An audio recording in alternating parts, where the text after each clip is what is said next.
All right, Mr. Sierra, here is the thing. If the court were to grant your application for deferred adjudication, if for any reason you are revoked, if I place you on deferred, the court has the full range of punishment up to life in prison.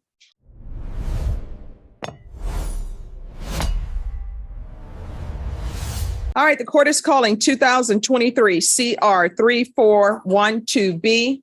I'm sorry, if you're in the box, there's to be no talking in the box behind the court reporter. Mr. Garcia. Excuse me, counsel. Hi. If you want to speak to your client, because we're on the record, he'll have to be moved to that end. All right, the court is going to call 2023 CR 3412B, State of Texas versus Eliza Sierra. Can I have parties announced for the record for the state? Hank Wilkins for the state, Your Honor. Defense. Humberto Saldaña for Eliza Sierra. Are you Mr. Sierra? Yes, ma'am. I'm still working on your first name. There are a lot of vowels and I'm trying to figure out which ones are silent and which ones are not. All right, you entered a plea on July 5th to count 1 of no contest. The state waived count 2 without objection. According to the plea bargain agreement, punishment is to be assessed at 8 years in the prison. There's a $500 fine. The state is opposing your application for deferred adjudication. They're recommending community supervision, and there are several. Well, there is one case that there's a judgment set on. Outside the agreement, they're asking that your probation be for a term of 8 years. The court wanted this reset for a TAP evaluation. Have both parties reviewed the TAP evaluation? Yes, Your Honor. Yes, Your Honor. All right, states you're opposed to the application for deferred adjudication? Yes, Your Honor. We, based on the defendant's criminal history, we oppose deferred, and we recommend community supervision probation, Judge. All right, Mr. Sierra, here is the thing. If the court were to grant your application for deferred adjudication, if for any reason you are revoked, if I place you on deferred, the court has the full range of punishment up to life in prison. If it is just regular probation, that means you will have a conviction. And according to your plea bargain agreement, the most time I can sentence you to is 8 years in the prison if for some reason you are revoked. You know yourself better than I do, better than your attorney does, better than the state's attorney does. If you want deferred adjudication, I will give you deferred adjudication, but you're looking at the full range of punishment. Which would you prefer? For probation. I'm sorry? Probation. Regular probation. Okay. All right. Do you have any children?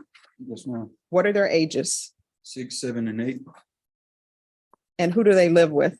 Their mother. And do you live with the mother or are you all separated? Yeah. So if you're released from custody, where would you be staying? I'll go to my mom's, but like I'm trying to fix it with, work it out with my kid's mother and fix things, you know. Does your mother want you at her home? Oh, yeah. Oh, yeah. Oh, no, we say, oh, yeah. Oh, But did you, I'm sorry. I'm did sorry. you- I'm sorry, Your Honor. I'm sorry.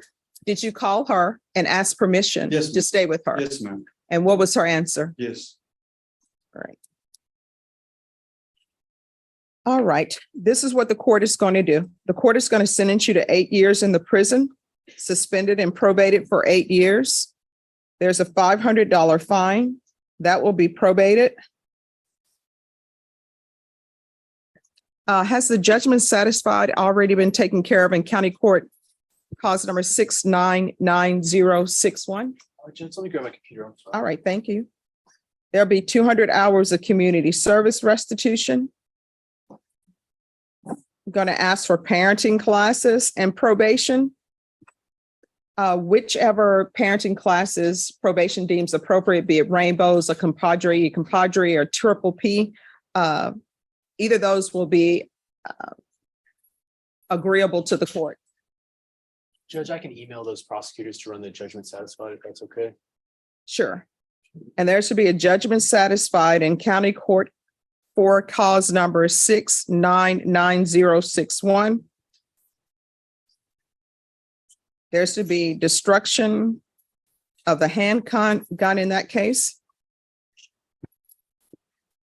Regular reporting by Zoom or in person.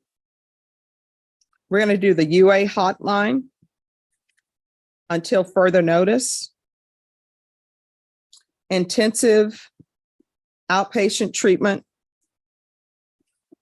with probation.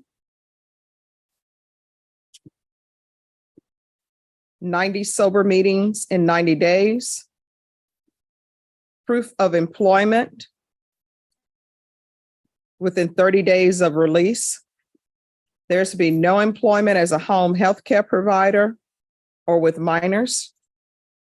There's to be no unsupervised contact with minors until further notice. How old are you?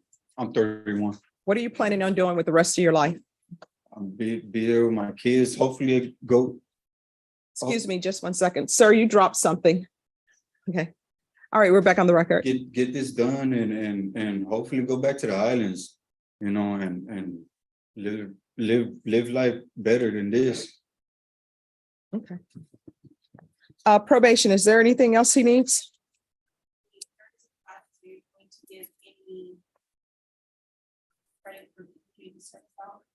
I will give 150 hours credit for that. So the other 50 hours you need to do, got to keep your mind alert and busy. You understand? Thank you, Your Honor. All right. Is there anything else you need from the court to be successful? That's it right there. All right. And probation, if I could have field visits, and I need to verify that he's living with his mother. So we'll do field visits 1 time per month for 3 months. And if there are no issues, then let the court know. And if, because my he's locked up too. So if my brother gets like probation and stuff like that, they're gonna interfere with mines? Oh, probation will let you know. Okay. What is your brother locked up for? Oh, I'm not sure. I'm not too sure really. I haven't talked to him in a while, so. Okay. All right. Anything else you need from the court? No. Thanks. And I don't know, Bashan, I don't know the extension, what is his criminal history, the extent of it? Does he have any violent offenses? State? No, Your Honor. He has an obstruction of a highway from 2021 and unlawful carrying in 2022. All right. We'll do a referral to felony drug court, see if they have room for him. Yes, we'll do that while in custody. If felony drug court accepts you, felony drug court will be the person who's in charge of your probation. You will only come back to me if you are unsuccessful at felony drug court, or you want me to show up for your graduation. Because it is Monday and we're doing the referral today, they'll be able to see you this week. Okay? Judge, would you be able to, just because it's been a little while and we were looking at probation, except for the tap 2 weeks ago. Mhm. Would it be possible for him to be released even to home confinement so that he could tie up some things that he hasn't done for several months? Just only because he's got those things pending, and you know how it is, Your Honor, not being able to work, accrues some bills that Mhm. family can't exactly withstand. And I understand he's gonna be with mom, but he's still trying to help out as much as possible. No, I understand the issue here is that you have a heavy drug problem. And I could release you into the world, send you to your mom without the possibility of being in felony drug court. But that would be wrong for me to do that because you need help. And this will give you help. Do you understand? So staying in custody an extra 3 days, yeah, that's a lot. That's 3 days out of your life. But staying in custody an extra 3 days, so I won't see you again potentially for a violation, or you won't use drugs again, I think it's worth it. I understand. All right.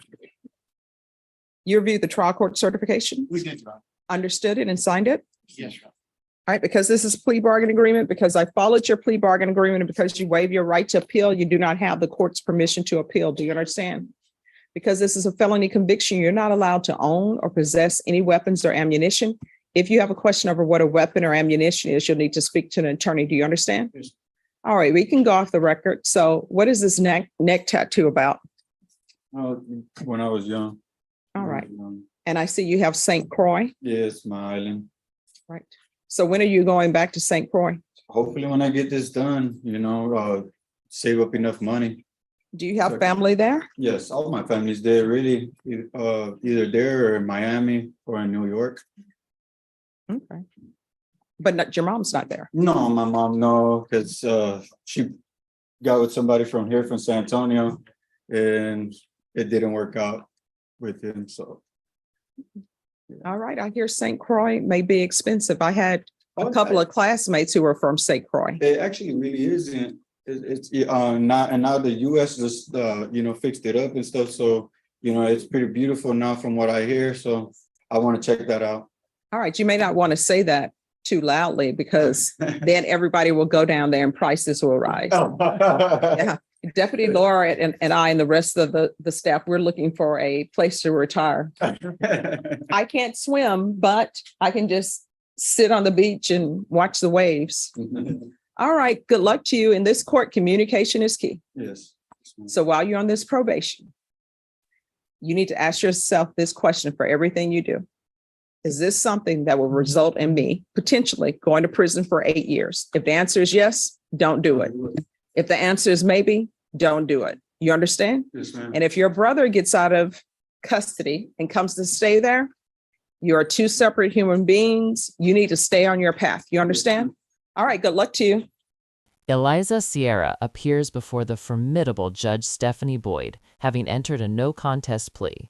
The state opposes deferred adjudication, recommending straight probation. Judge Boyd doesn't just impose a sentence, she begins with a calculated warning. She explains the terrifying difference between deferred adjudication, where revocation could mean life in prison, and regular probation, capped at 8 years. She forces Sierra to choose his own peril, and he opts for the conviction and the 8-year cap. What follows is a relentless dismantling of any notion that probation will be easy. Judge Boyd suspends the 8-year prison sentence and probates it for a full 8 years, but the conditions she layers on are designed to destroy any chance of failure through sheer oversight and mandated reform. She orders a $500 probated fine, 200 hours of community service, parenting classes, and regular reporting. Then she intensifies it, a UA hotline for drug testing, intensive outpatient treatment, and the staggering mandate of 90 sober meetings in 90 days. She bans him from working in healthcare or with minors and orders no unsupervised contact with children. When his attorney respectfully requests an early release to home confinement to handle personal affairs, Judge Boyd delivers the crushing, pivotal moment. She denies it, not with malice, but with devastating, factual clarity. She identifies Sierra's heavy drug problem and states that releasing him without the immediate structure of felony drug court would be wrong. She frames 3 more days in custody as a necessary investment to save him from a future violation or relapse. She refers him to the strict regimen of felony drug court, warning he will only see her again if he fails or at his graduation. Judge Boyd's sentencing is a strategic masterpiece, merciless in its requirements, yet framed as her method of offering genuine help, leaving the defendant with no room for error and a clear, narrow path to redemption.